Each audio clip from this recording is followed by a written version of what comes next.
Ho, ho, ho! Merry Christmas! Is that supposed to be your Santa Claus? Who else? That was a weak Santa. We, as you know, are a community-centered retro gaming podcast that runs entirely off your generous donations. And so, keeping with the spirit of the holiday, we want to give back to you.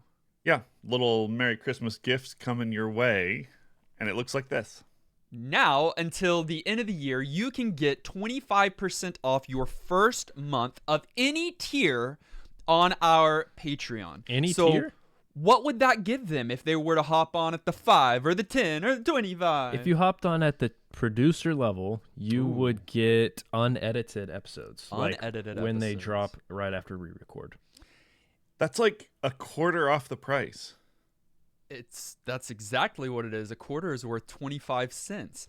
You can also get secret episodes. You can join in on our upcoming Patreon poll. We're going to start the year with a Patreon poll. It's right around the corner. And listen, I know this is not everybody, but if you've been waiting for the money to come in to have a director's episode where you get to pick the game, you now can get it for the lowest price you've ever been able to get it before. I didn't think about that tier. Yeah. Basically, Black Friday is here now, and it's us. All you have to do is go to patreon.com/NGP podcast and use the code NGP25.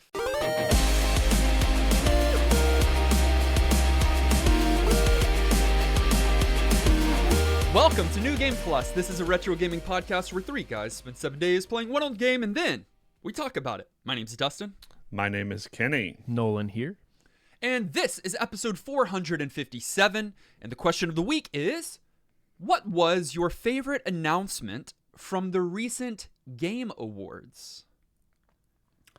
Okay, less an announcement and more an acknowledgement of a thing we already knew was happening. But I am very excited for the next season of the Fallout TV show. Kenny's ongoing effort to not answer the question. Okay, I'll also give you a more typical answer, but that's totally relevant part of this conversation. They showed up, they were there, they won the award. Was Ella Purnell there? Yes. With her big eyes. It was lovely. Oh yeah, no, she was amazing. also she kind of couldn't lose because she's the star of Arcane and Fallout. Yeah. Right. Yeah, she was gonna win no matter what. And they said that some of the others weren't there when they were up there talking because they were busy filming season 2. So, right. I'm not gonna give it to you, Kenny. But no, it was absolutely an announcement, sort of, even if it was backhanded. Okay, the more typical announcement that you're looking for, Slay the Spire 2. I'm hyped. Did you know about it? Did we know about it? We knew of it, yes. I knew it was going to happen. But we hadn't seen anything. That was the first time we saw footage. Correct. Yeah. And that will transition into my answer. I, too, am very excited for that game. I recently started playing 1 again the other day because it's a good Steam Deck game and I needed something on the airplane. And it's so good and I can't wait for the second one. But my answer is Witcher 4. I wasn't looking for that and expecting that, and it looks so sick. No, and it looks so sick. Now, it's just a fully video cinematic, right? But it's a cinematic. It's not It revealed gameplay. who the protagonist is. Yeah, we got Ciri, older Ciri, and that cinematic was sick too. Like the setup of it. They were sending out like storytelling. Yeah, man, they do it right, and that game's going to be huge. And I can't believe it's going to come out next year, apparently. Is it? Next year's stacked, boys. No, first of all, I feel like this game's going to come out 2030 at best. Probably. Secondly, I didn't hear this, but I read people saying that they heard the voice of Gerald, I know that's not his name, at the end of that trailer. Oh, interesting. I didn't pay attention to that. Which I never got to the end of Witcher 3, It's but not. if he's still alive, there might be there's a relationship between him and Ciri, right? Yes. That's so- the main thing. I don't think that was him. I can't get over that pronunciation of the name. Gerald? Gerald the Witcher? And then finally, a nod. The Witcher takes this place over this game, I'm going to say, but a nod to the Elden Ring. Also, didn't ask for this. Totally going to accept it.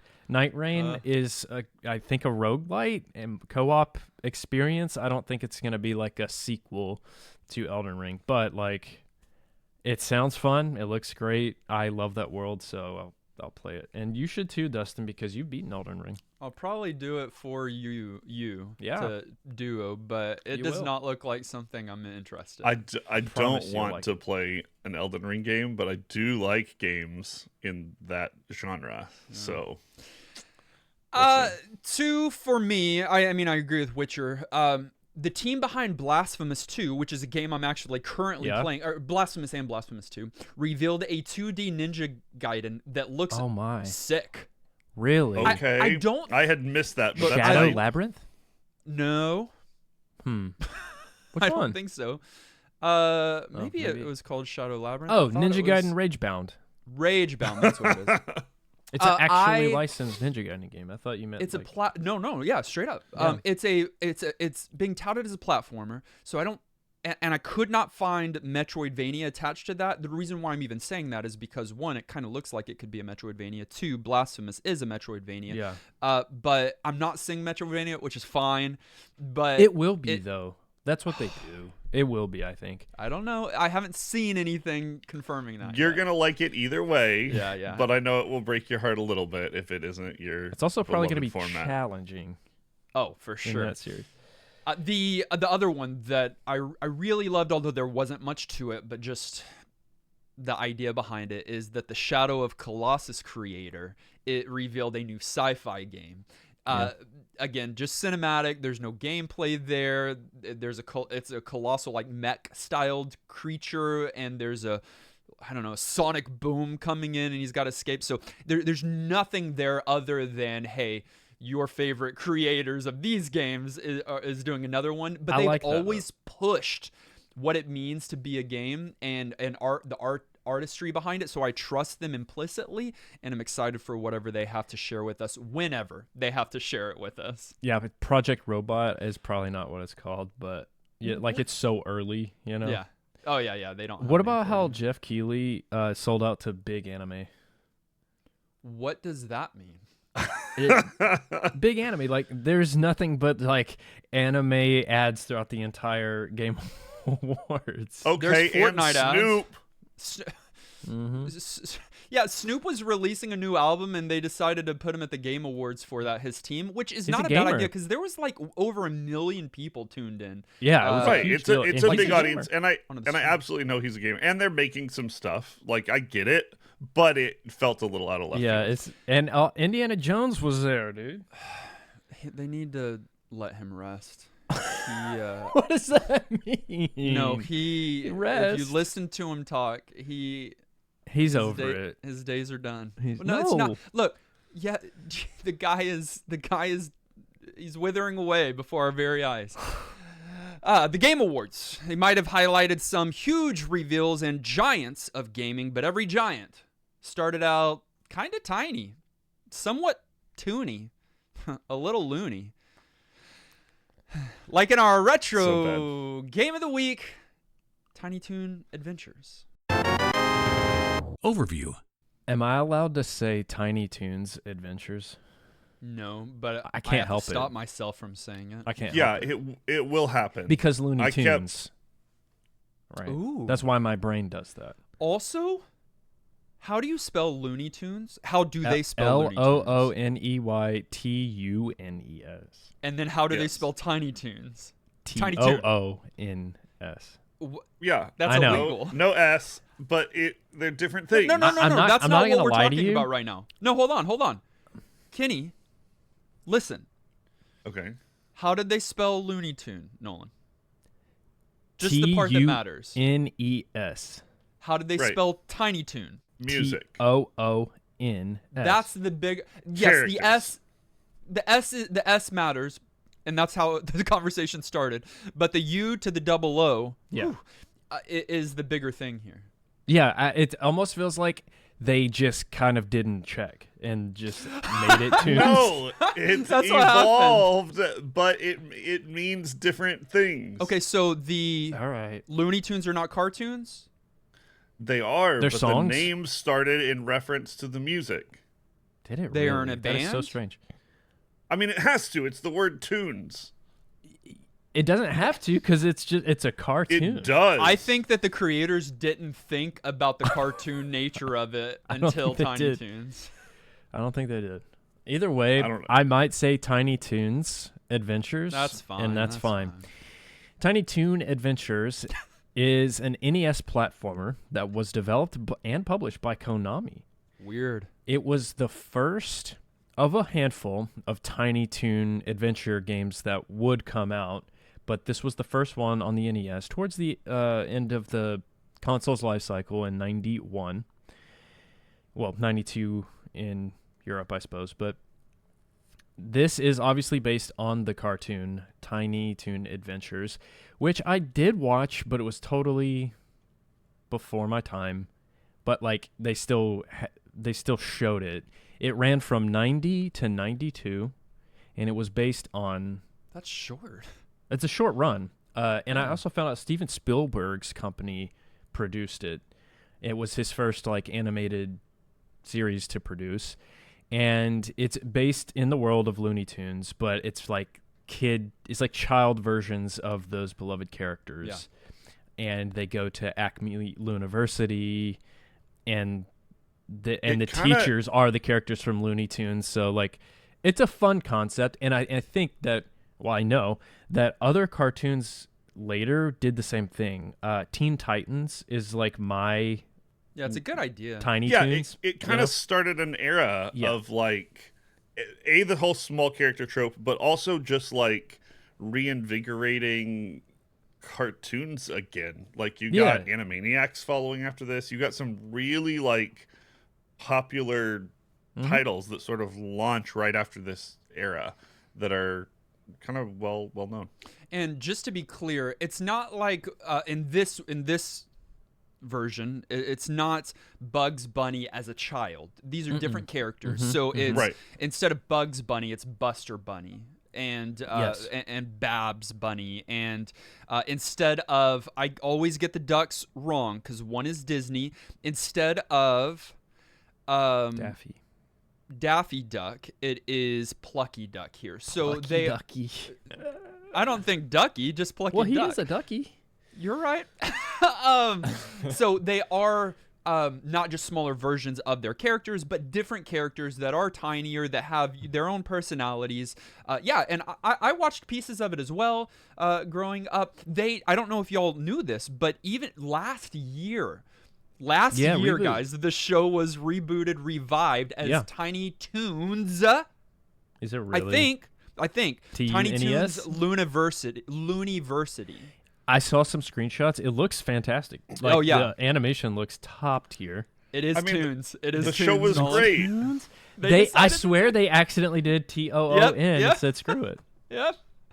Wow. So Tiny Toons Looniversity just last year, knowing that we were going to be playing it this year. Again, it was probably our podcast that caused them to have some interest in it again. Don't ask how that works. We have an insider.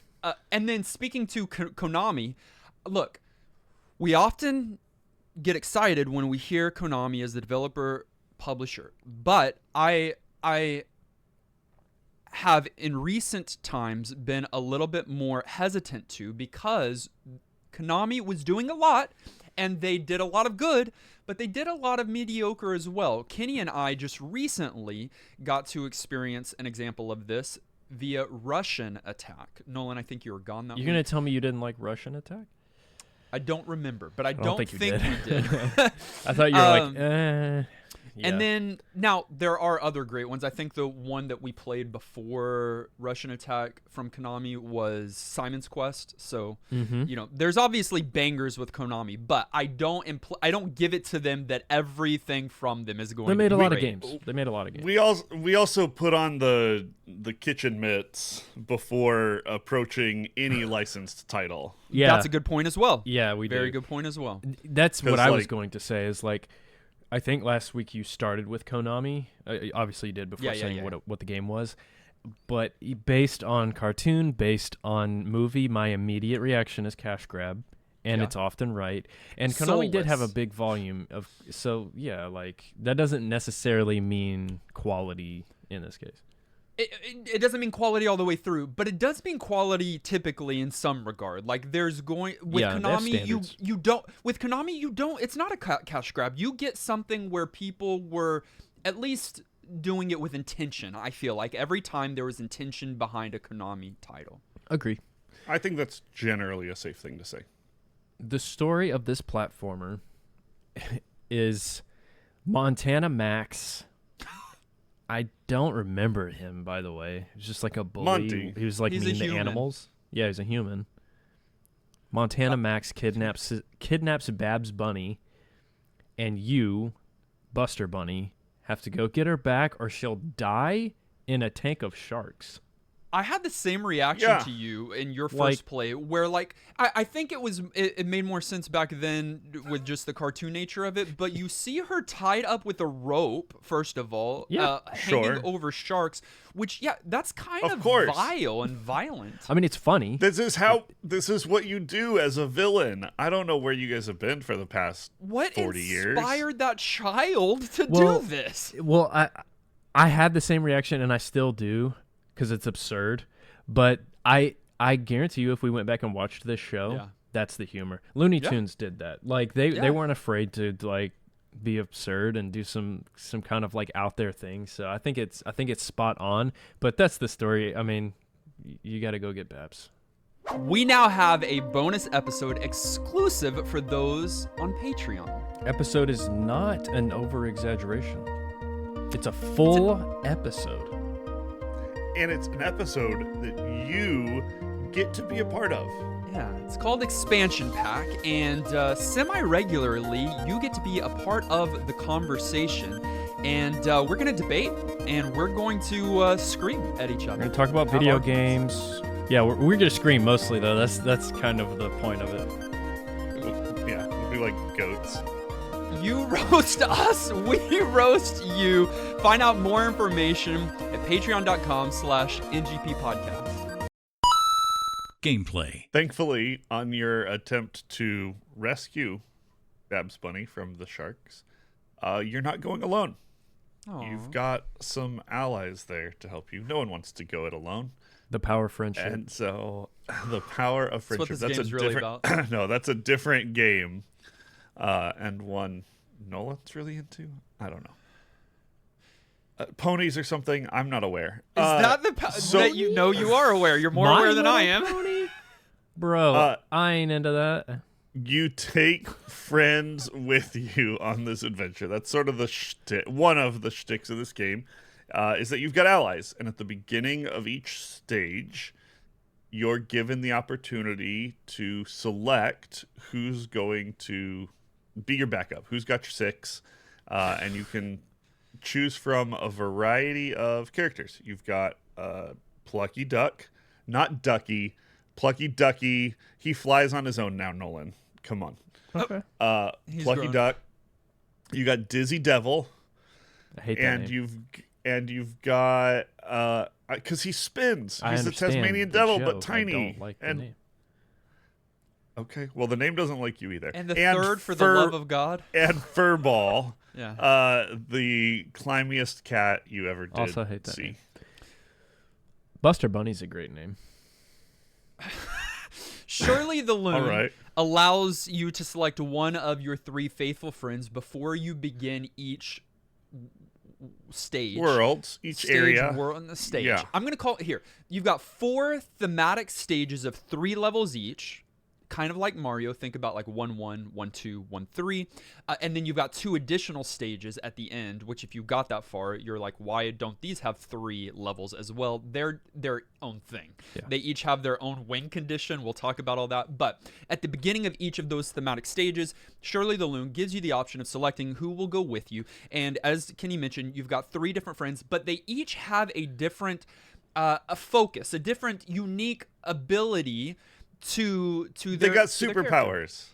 No, they don't. Okay. They have tiny, toony powers. Okay, so that'll work. But even Plucky Duck, his superpower is doing what he does as an animal, which is flapping his wings to glide. Well, sure. That's one. They and all swims. That's not do a the things that superpower. they do. Right. It is a superpower. You can't climb walls. There's an objectively best character to throw on your Okay, ticket. I agree, but hold on. Let's say what the abilities are, and then we'll all, on the count of 3, say who the objectively best one is. Okay. So Plucky flaps wings to glide. You have to jam down the B button? A button. Yeah, so you A get button. a kind of like slow descent, not like true flight, but kind of Completely style. They can all swim, but Plucky can swim better. Much better. And yeah. you only have maybe 1 or 2 stages that has water, Do anyways. Do they all have the underwater attack Tornado, as well? yes, they do. Okay, he just swims better. Dizzy has a spin attack. Just like Tasmanian Devil or Crash Bandicoot has No, like Taz, don't mix the worlds here. We don't do that. And then Furball can climb walls. And apparently, I don't know if y'all knew this. I never did it, but according to the manual, he has a twist jump as well, which I don't even know what that is about. But I don't know how to execute the twist jump. yeah, it's like a D-pad and a button, which I never did accidentally. So, but the main thing is that Furball climbs walls. Buster, by the way, supposedly runs faster, jumps higher, which makes Definitely does those things. He's got those Nikes on, or whatever. On the count of 3, we'll say which character is objectively the best. The best addition. Okay. 1, 2, 3. Furball. James. Dizzy Devil. The twisty guy. Did you say James? Did he say James? I did say James, but I don't know why. But I don't know why. You had a lot of preparation. That's not his name. I got and nervous. you said James. You counted quick. I got nervous. Even if the character's name was James, like this is the tiny version of them. They'd be a Jimmy or something. Nice. Kenny, did you say Dizzy? I said Dizzy. Okay, so yes. both of you agree with James. I went with Furball. You like Furball? You think No. Here's I mean, the thing. Furball's great. I do think objectively that Dizzy is the coolest, but I've always been a Taz boy. So like I always think that one is the coolest. I don't think he's the best in this game. He's kind of slower and yeah, you can spin through enemies, but the problem is you had to wait for your power meter to get full again before doing it again. A brief time. Not a brief time. It trivializes the game. Like you just go. You're not worried about anything. He was slower. Furball I don't care. trivializes the game. Buster's because these stages are set up. Now, it makes the game not fun, but you were able to climb to the top of the stage and just kind of jump across and just skip the stage over They and didn't over think again. about that. They did. They gave him the ability to do that. He's too good. But Buster is too fast. You keep saying that I agree. James is too slow. Dude. He's way too fast and way too slippery. And I'm usually not the guy that's going to complain about that in a platformer. I like James to hold or Brian? James or Brian. Brian? Brian's too fast. Yeah. And I hated playing as him. I literally just stayed in James mode all week. He's too slow for me. Yeah, the bunny jump is too good to not want to play as the bunny sometimes. You leave And the the run. screen. You leave leave the the screen after jumping off of an enemy. No, it's amazing. It's so loose. I don't know. I didn't like that. The thing that I really didn't like, okay, because here's the thing. I love the idea that Kenny set up of having your friends go along with you. I love the idea of the different abilities. You know, we've seen this before on other NES games. Say it. And the other ones have rabbits in them as well, right? Isn't No, I mean, there's a lot of games that Bucky do this. O'Hare is the one Bucky you're thinking O'Hare is of. what I'm talking about with the friends. You can that, swap at any time. There you go. On Bucky O'Hare, you can swap anytime. In this game, you are stuck with a character until you find a balloon. That's how they give items on the stages. Until you find a balloon that has a star ball in it, and if you get that star ball before it rolls off the stage, by the way, then you can change. It's a ball. You can Why are you change. going to complain about balls rolling? You can change from Buster Bunny to one of your friends, or from one of your friends back to Buster Bunny. But again, you're stuck with them not only until you beat that level, but until you finish that stage or that world. It's bad. It I'm okay with it. feels Whoa. random and pointless. It's one thing if they would have placed them. Here's what it is. It's one thing if you didn't select a friend at the beginning, but each ball was like a James ball, and then a Timmy ball, and then a Brian ball, and then you go like at different points in the stage, you need them to progress, and you have to go find that character, get them, go back, progress, change back, or So you let want me change it. You want a point. Metroidvania? Kinda, yeah. But in this one, it was like, yeah, we should put one here, sure. Guys, we have a select button. Like, have there's a no select button. reason. There's no reason we should be stuck to only one part of the stage where they give it to you, and then you're stuck with that character. And a pointless part of the stage at that. It's It just would like, be nice if you could swap on your own, and it would be nice if they were even more thoughtful about where they put those swaps. But it's not like they didn't think these things through. Each character has specific strengths, and they even give you recommendations as to which character you likely ought to play in some cases. How do they do that? The little girl at the beginning would like... Looney, what does she say? She says you might want to get dizzy on this stage. Yeah, exactly. Oh, I never Well, read her thing then. but some of them are utility skills, and then some of them are one of them is, two of them are utility, and one of them is like an offensive character. They should all be utility if that's the case. Like if I don't think it was thought even through. Dizzy's got tons of his main thing isn't just I can take out enemies, though it's helpful. His main thing is he can break blocks. Like that's more helpful that's than literally on. But But there's no not on every puzzles stage. designed for him. Like that.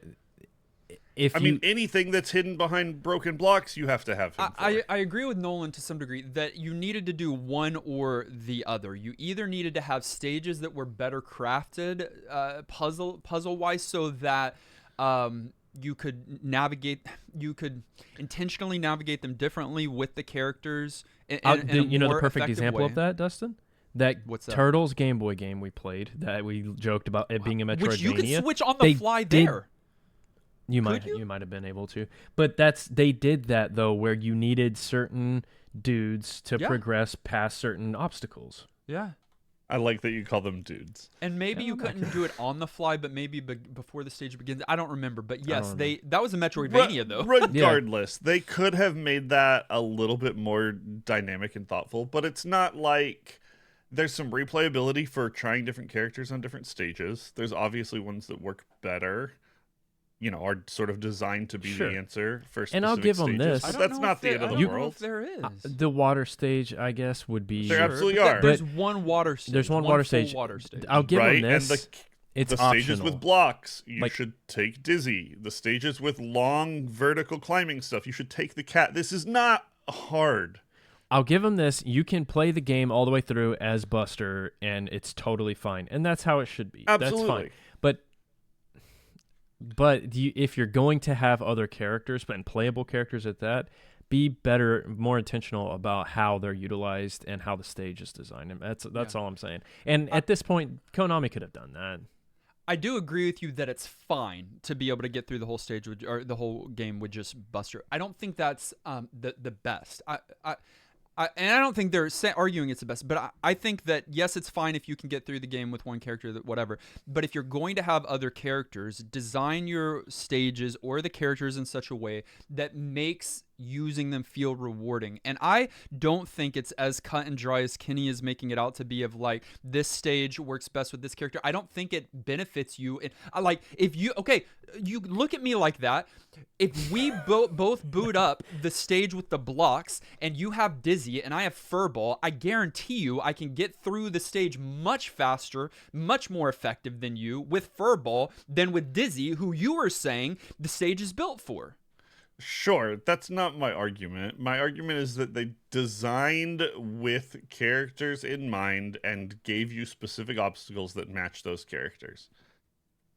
Not enough. Yeah, they did, I don't but think enough. that's not enough. Like, you can't just do it and be like, done.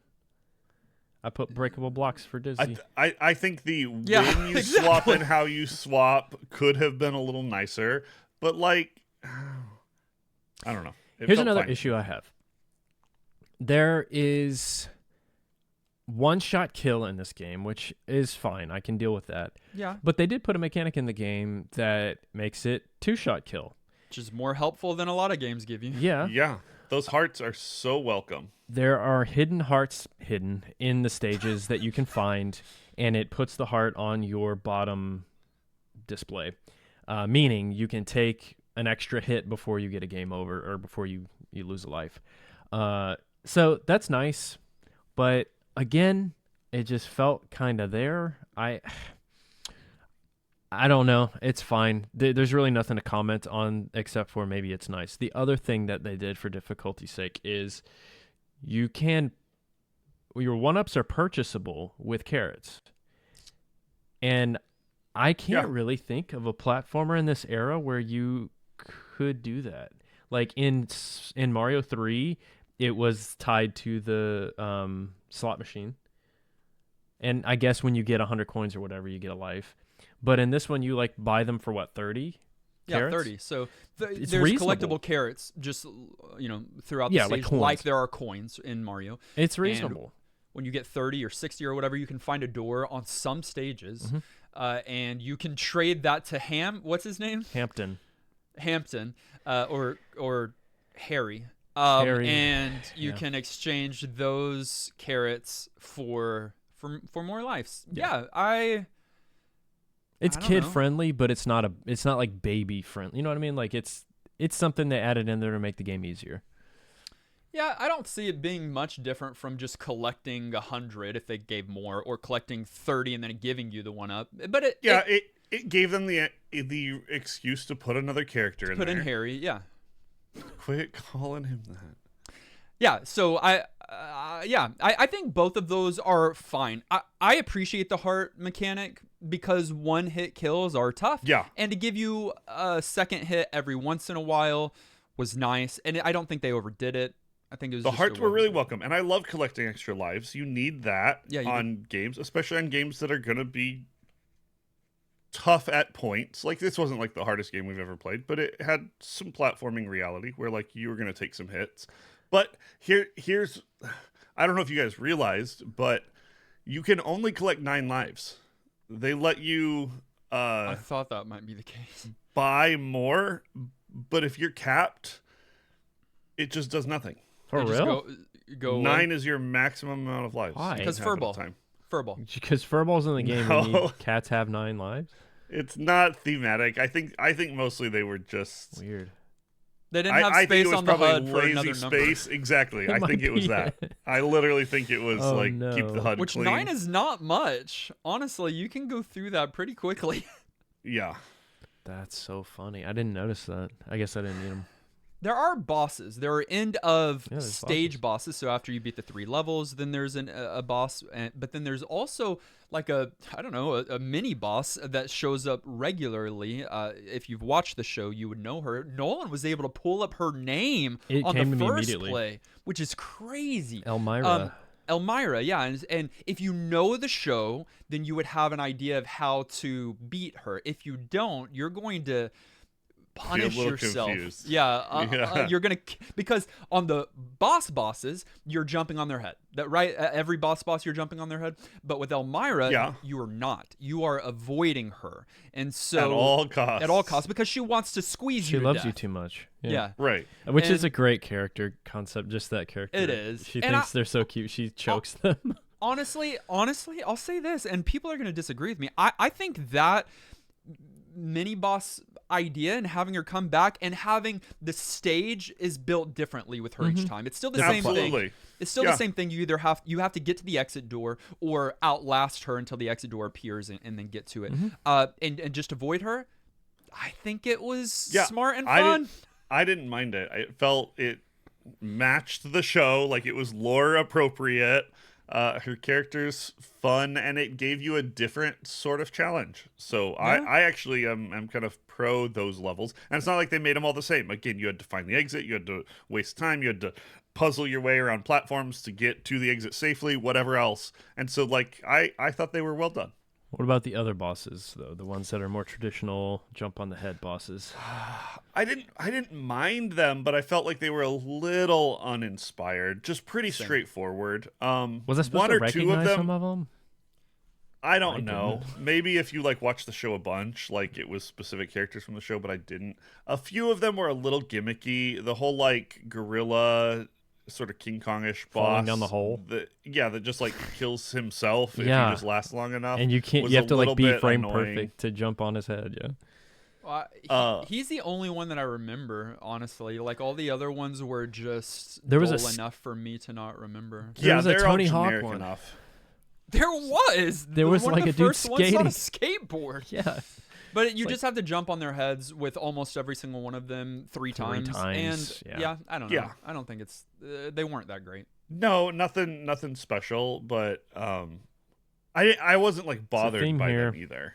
You need them. Like the Yeah. formula here, the 3 levels to or the 3 stages to beat a level, whatever. Yep. That's Have a boss. Have a boss. It works. And Yep. even a mini boss. And then they even had a bonus boss that I don't know how you trigger it, but on some stages I would have after you go back to the overworld, you have Darth Wing Duck. I don't know what they call him, but They- maybe they do. I don't know. but it's a Star Wars themed. They did boss. a parody episode one time. Yeah. Apparently that was a Star Wars spoof, and they put that in the game. Which So you is just kinda have to fun. jump off a stormtrooper to jump on the boss Which- 3 times. We should talk about jumping off enemies because this is super important. There's different ways platformers do this. Sometimes you jump on an enemy and they're just sort of dead, and then you sort of go on your way. This does the like bounce you higher off of an enemy thing. The Where if Mario you thing. Jump Mario. and and that's just super important for like how you go about getting to a lot of these bosses. You're or even traversing through the world, you're doing lots of enemy jumping. And that wasn't the only thing in this game that reminded me of Mario. This was very Mario inspired. It's very Mario Of 3 course inspired. it was, especially up front. It feels as though you're playing Tiny Toon Adventures on Super Mario 3. Like you're the like reskin of Super almost- Mario 3. Yes, It's a little bit derivative for sure. heavy-handed on that. It really feels the same. And people can say that. I mean that complimentary. Like Mario 3 was don't. great, and this platformer took from that. And I don't know. You have the power meter that looks almost the same, though it functions differently. For your characters like Dizzy. The font and the lots bottom of HUD things. is The dirt same. grass, Yeah. the dirt Is grass this- Oh, stage. on the first, even the curtain that like Yeah. falls at the end of the game that looks almost exactly like the curtain at the opening scene of Mario 3. Lots of things were like they realized people really liked Mario 3 and took some notes. But one of the if we're talking about that, the mechanical side, how tight Super Mario is Yeah. not here in this game. The jump height boost you get from enemies is precisely why I was talking down on Buster. I played with James because he's slow. Because he's slower. It's hard to keep track of who's who. Yeah, I but- know. I was having to think He's about made up it. all these fake I names. had to think. Yeah, It's too fast. but It's too high. I think with any of the characters, you're guessing on hitbox, on hurtbox. You're guessing on where you're gonna land. It's a lot of guesswork. You get used to it. They perform consistently among who they are. But I don't know. Maybe it was a little bit of muscle memory. I think I probably played this one as a kid. I did too. I don't know. did? It may have been. I don't Yep. think I owned it, but I think it was a Interesting. rental for me or something. I Because I have played distinct memories of this game. I played a later one. For sure I played a Tiny Toons game. It was not this one. But it might have been like Super Nintendo or something. I There were a few of them. when the game was pulled last week, we talked about like we had some, and I was like, "Is this the one?" When I booted up this week, yes, I mean 100%. Absolutely, yeah. I had Okay. been Same. Dizzy Devil many times before. I think there's one on SNES that I rented all the time. I'll have to see. I also think I might have had a handheld Tiny Toon game. Yep, as there well. was. Wait, Treasure made that one. It's a Game Boy one. Treasure made that one. I saw that and I Really? was like, huh? Interesting. There is a SNES game called Buster Busts Loose. Oh yeah, there's a whole lot of them. This will not be the last time that That's the one Tiny I played. Toons show up on the podcast. Oh no. Aged. This does not have the Konami sheen that we were talking about at the beginning of the episode. Let me just And throw that out there, see what which- y'all have to say. Whoa. Okay, hold on. In what regards? So I'm in the middle. Kenny's on the opposite side of you. I just need to know in what regards, so that I can know what Well- side I'm gonna fall on. I'm trying to avoid saying in every way, but like mainly we've talked about the controls, so that's one. Okay. But also in overall presentation, I don't know. If you took everyone- this game and you dipped it in a vat of sheen and then pulled it out, it wouldn't be drippier than it is already. Okay, visually it's it looks not bad. great. It looks Listen, great. no one is saying presentationally. Okay, so that is It's the that's whole Okay. package. It's hard for me to say what that's I'm a whole meaning. package thing. Like the Konami and Kenny- they make I Castlevania. think- Come on. I think Kenny's leaning towards what you're Visuals, seeing. specifically, And yeah. so let's And I'll talk give about him that that. first. Because what you're seeing is faithful. I think that looks these great. Tiny Toon characters, especially for the NES, especially for 1991, they look good. They look have like they're character. Absolutely. They each have a. I don't know if you noticed, but I think they each have a. I always love when they do this. I don't remember what it's called. But when you're not putting any Idle inputs on the controller, animation. an idle animation. They each have one that is very characteristic of Yeah. their characters. Sheen. Correct. Hold on. Charlie? And but look, I think even graphically, all of that ends after the character design. I think the environments, the backgrounds do not look good. Yeah. They're a little They're little bland, boring. lackluster, and characterless. No sheen. And they did do something I'll give them credit for. In the like castle stage, one of them, the lights go out and you see your character with their by the whites of their eyes in the dark. I think that's cute. That's a fun little like graphical quirk that they threw in there. But I'm with Dustin. The like just the stages themselves, maybe lacking detail, depth, something. I feel like they were. I get it. It's not the most intricate, overly elaborate visuals, but I just feel like they were going for a simple, straightforward kind of game. In my mind, this is a kids game. Like they weren't trying to. I don't know. I thought the game looked great. Mario's a kid's game now. I agree wholeheartedly on the handling mechanics. I think I don't think saying it's a kid's game is an excuse for No. the handling mechanics. I think No, because you need- Mario's a kid's game. platformers in particular need good handling and mechanics, need faithfulness to where the hitbox hurt boxes are, and the fairness. Look, it can be a difficult game as long as it's fairly difficult. This one is stupid at parts for no reason. So there's whole stages where there's random barrels that have no distinction on the barrel that will instantly kill you. There's nothing on them, but when you Right. step on them, you die. And, but the same barrel right beside it is fair and safe. You just have to avoid them all at that point, which is dumb. Either make all of them kill you, or make none of them kill you, or change the design of one a little bit so that you can use your intellect, not memorization. That the mechanically, this game is not sound. Bro has never been a cartoon. Again, cartoon logic. You've got excuses for all of these. It's a kids game. T-U-N-E. You gotta become a cartoon. You'll love this game more. It's just so that I will say when it comes to Sheen musically, I think that this game with Konami, they typically do this, has a really I think for the game has a really good soundtrack. One of the better Agreed. aspects of the game. I think the best aspect of the game. I would say that too. Like you want to hear that theme for And you hear sure. it. And if it's not there, the game sucks.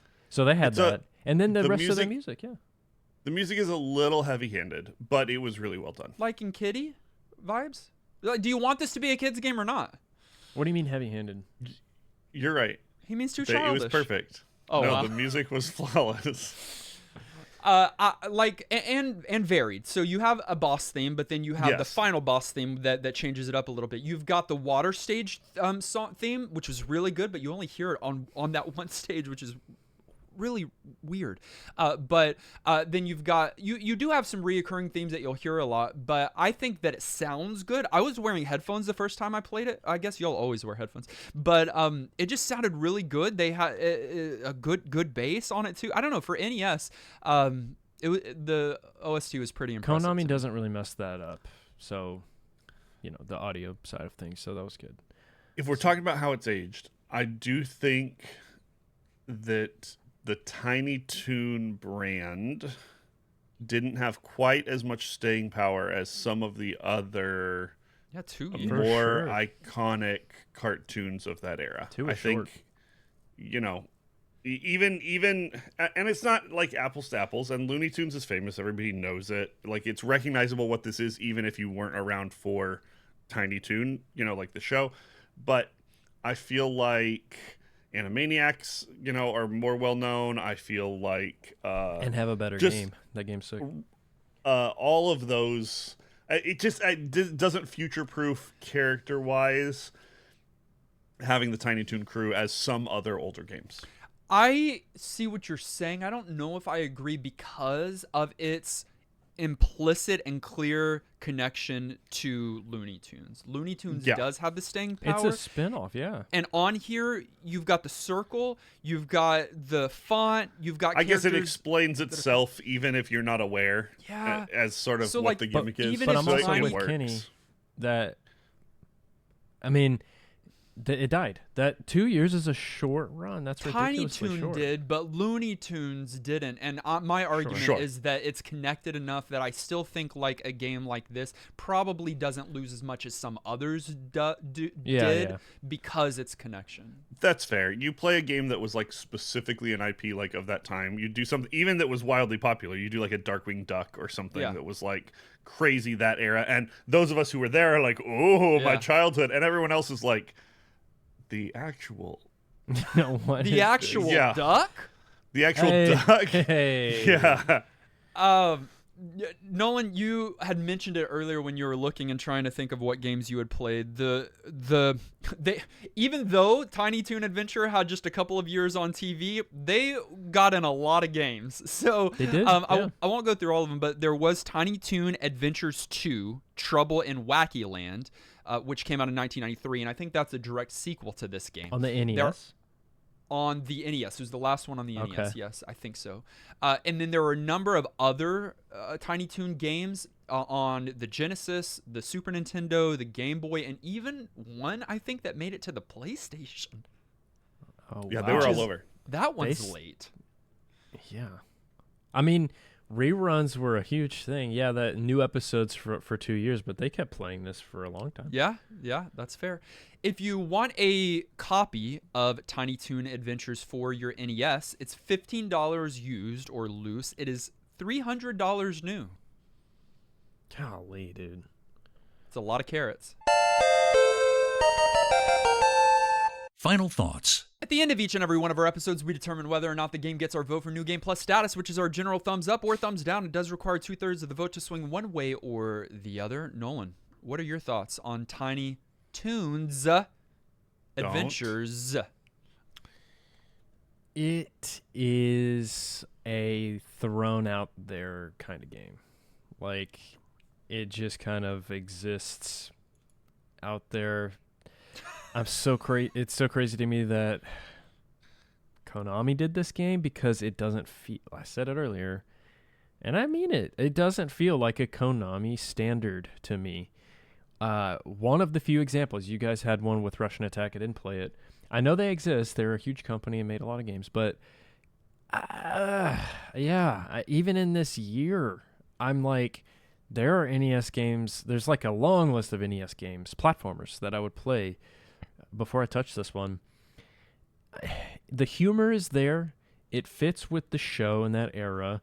So hats off to them for like trying to make those characters look like those characters. They have the theme song.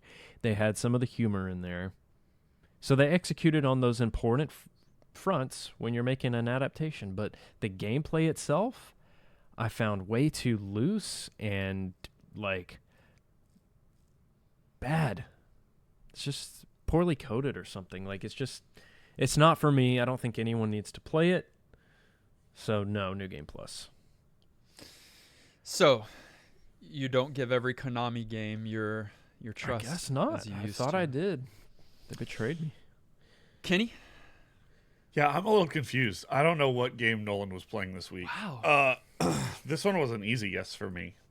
Yes, the game is fairly basic. I feel like it's slightly geared towards kids, but I feel like it was well executed, well put together, just the right amount of fun versus challenge. I think this is one of those like proof that licensed games can work kind of titles for me.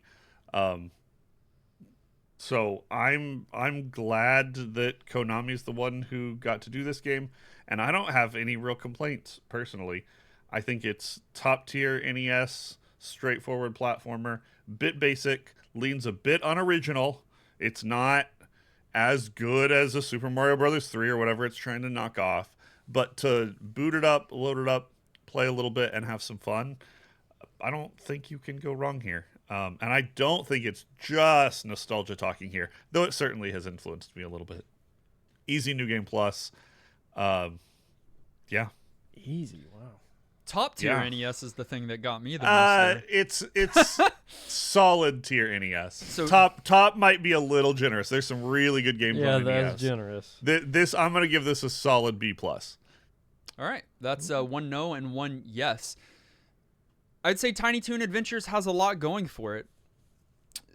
The graphics I think are good to great in some areas. I think the OST is really good. I think the character of the game and the character of the characters, I think, has a lot of charm there. But the gameplay is just not good. I don't care if it's a kid's game or not. I think, especially for platformers, that's the one in particular where I think you've got to have good handling. You've got to have good hit detection. You've got to have really good stage design. There's got to be some kind of progression. I think one of the things they tried to do was have the character swapping mechanic, but if they were going to do that, they needed to go all in on that, and I don't feel like they did that enough. I don't feel like they did that as much as Kenny feels like it did.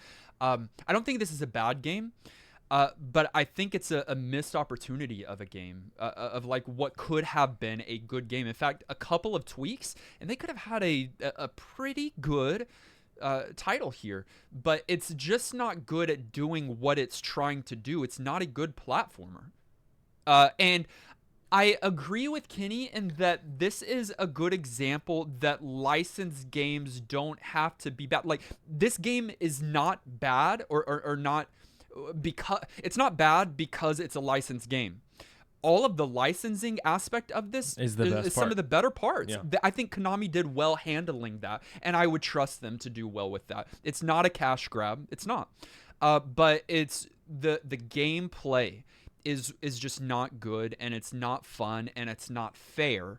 And for those reasons, I do not give it my vote for New Game Plus status. The barrel is what ruined it for you.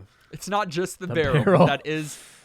that's indicative of I wish I could have larger seen your problems. face when that happened to you. You probably were like... But then it kept happening. Are you and serious? but on the most random barrels. No, it was the same. It was the same barrel over and over again. I did. He's surprised every time. I did beat the game, so like I went all the way through and I was able to experience it. But it, the gameplay's just not there. So that's 2 no's, which means that Tiny Toon Adventures is not New Game Plus certified. Boo. But what did you think on YouTube? The majority agreed with none of us. How is that? 44% said yes, it's worth playing today. 5% said no, but 51% have never played it before. 51. That's a lot. No, it's much more than that. The 44% that said yes saw Tiny Toon Adventures and I love that show. I love Tiny Toon Adventures. Yeah, they thought we were that's right. an old cartoon podcast. Yeah, because the cover of the game looks like the cartoon. Oh yeah, it's the same thing.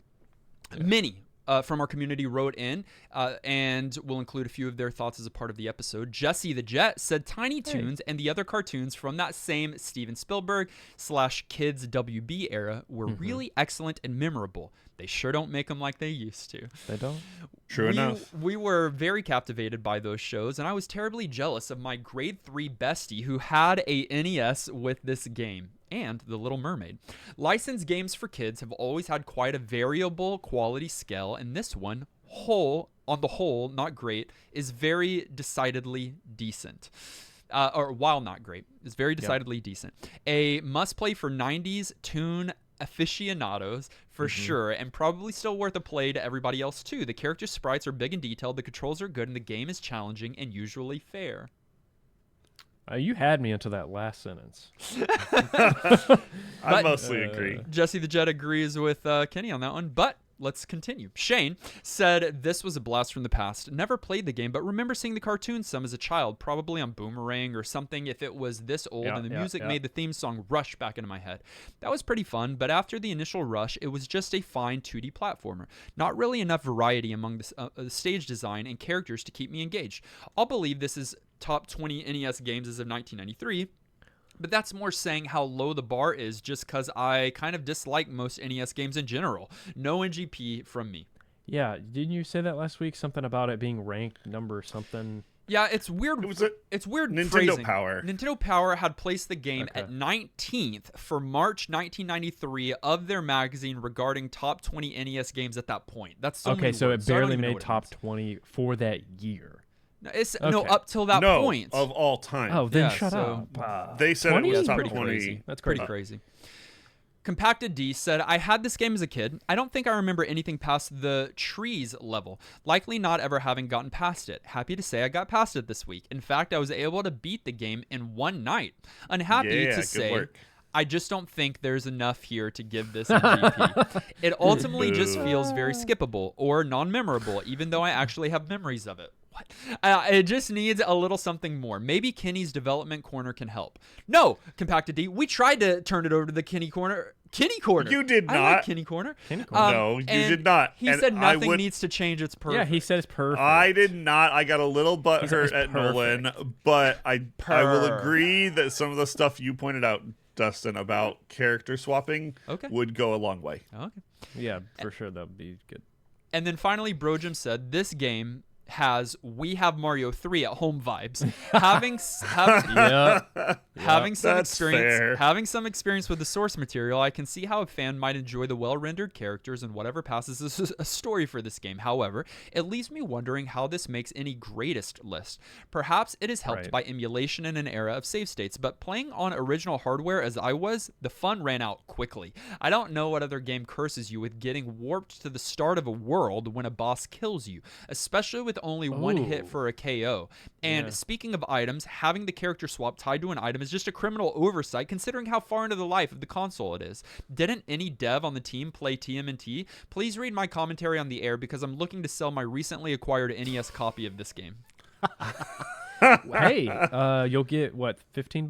What was it used? 30, I think. Oh, 30. Not There bad. you go. Yeah. That's a good trade-in. Yeah. Depending on what Brojim paid for it. Brojim said that the boss. So the thing, I don't know why they made this decision, but if Elmira, I don't think it's all bosses. I think if Elmira grabs you, you start back at the beginning, not of that level, but of that world. Of Yeah, that that's world, of that unacceptable. stage.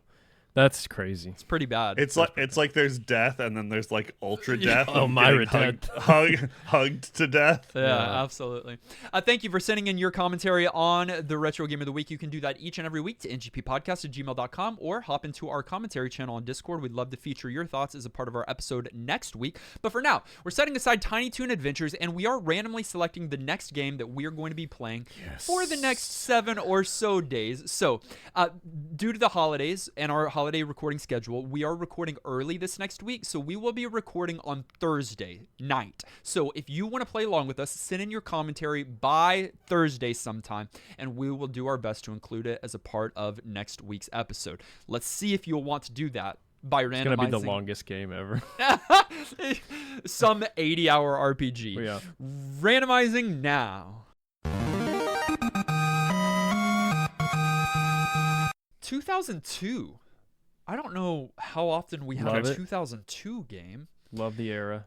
It's an action platformer. Yeah, I Action love that. platformer. Okay. And Nolan, it's Although 3D, Probably. I would assume. well, it's We'll for a find out. handheld console. Oh, maybe not then. Don't get happy, Nolan. Well, What that can handheld be console do you think it a is? handful of really good things. Just say one. What? Game Boy Advance. What? Well, tell me what console you think. A Game Boy handheld Advance. console. Yes, Game Boy Advance. Correct. Okay. And then I'll give you one other clue before I tell you what it is. We have played, I think, one game from this particular branch of the franchise. Is the main character of the main franchise blue? He may or may Branch? not be. Wait, Okay, branch is- of a franchise? Yes, Is What the do you mean branch there? that the game is that guy red? That might be the case. Wait, we're playing a Sonic game? I love that Nolan knows it and No. Kenny's so lost. Blue and red. We're talking All right. Capcom, Kenny. The game that we're playing for the next 7 or so days is Mega Man Zero. Okay. Okay. All right. I'm a Mega Man X boy. Nolan's a classic Mega Man boy. Kenny likes roll. Who doesn't? What Zero, isn't that like hit or miss? Like some of them are good, but some of them are garbage. No, listen.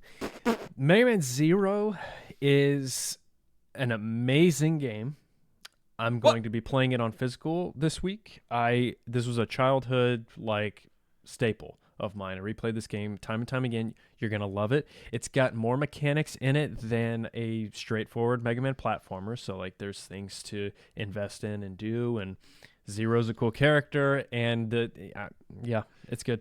Do you want us to- It's more like X than it is anything else Okay. in the Mega Man series. Do you want us to deal with the fact that Kenny did not give Mega Man Zero 4 his vote for New Game Plus status now or on next week's episode? Next week's episode. Let's do it now. Let's Come get it out of the way. angry.